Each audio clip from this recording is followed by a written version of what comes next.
Yeah, so there was once this small company called Intel, Ben. And Intel, once upon a time, was one of the great chip makers and technology companies in these United States of America.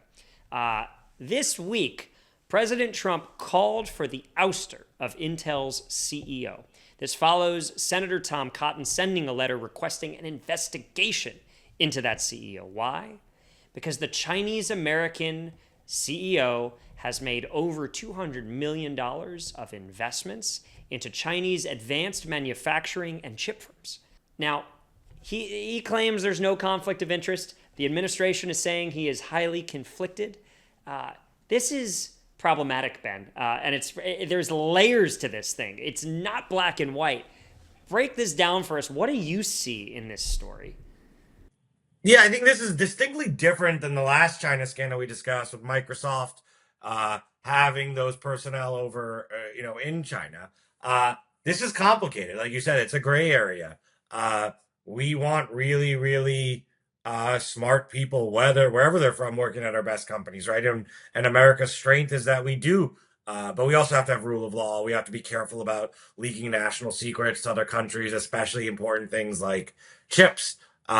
So I think, like many things, the details matter here about like what actually is happening, what information rights people have, right? Just because you invest doesn't mean you get information rights. And so that a lot of those details can really influence, I think, how this will shake out in terms of what information may or may not have gotten to other entities. And just because that information gets the Chinese government, Chinese military, they've got spies in companies, I'm sure, that are completely American owned, and don't have any ties internationally. Like they are an adversary who is trying to get information, and that means we got to protect it. But just because they get it doesn't mean someone at the top made the decision that they could.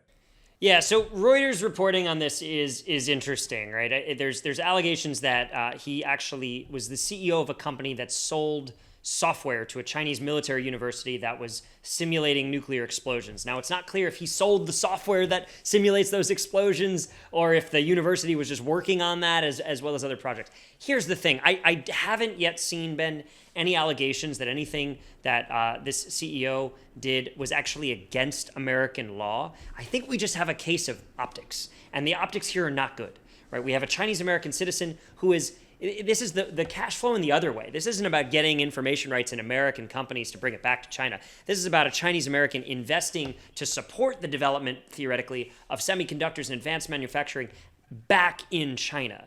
And so, this has been over a decade. This isn't recent, but having that person at the helm of not just a company, but Intel, a company that's trying to revitalize its advanced manufacturing and semiconductor industry practices here in the U.S., it's just, that is tough. I think you pointed at something. I want to say this explicitly, very, very clear. So much of the AI talent in the world is coming out of China today.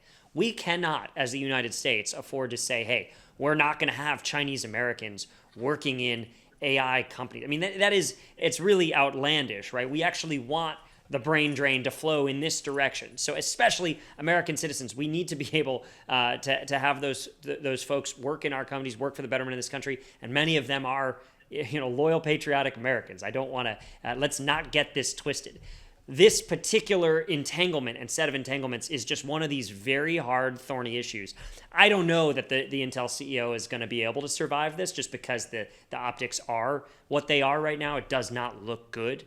But certainly, this is not the end of this saga. And as tensions continue to increase with China, we're going to see more of this sort of thing, unfortunately, not less. And so we as a country need to figure out how to both safeguard our national security interests and, crucially, because these are two sides of the same coin, ensure that the best talent in the world, can work here. And there is some precedent for this historically, right, Ben? Yeah, I think we have to figure out ways to make clear guidelines so that it's not about, it's not about perception. It's about what is realistically happening and how do we create guardrails so that you can follow it with good intent. And that, I bought this iPhone somewhere there in this chain. I'm benefiting someone in China, right? So we're all part of that in a sense, in sending cash over to China. Obviously, different investing 200 million than buying an iPhone. but I think it's something, the perspective that we have to have of like, where is that line and how does that change? iPhone at the bottom, $200 million at the top. Somewhere in there is a line maybe that we can make clear. Yeah, it can't be a case of moving the goalposts. The norms were very different in 2013 than they are today in 2025.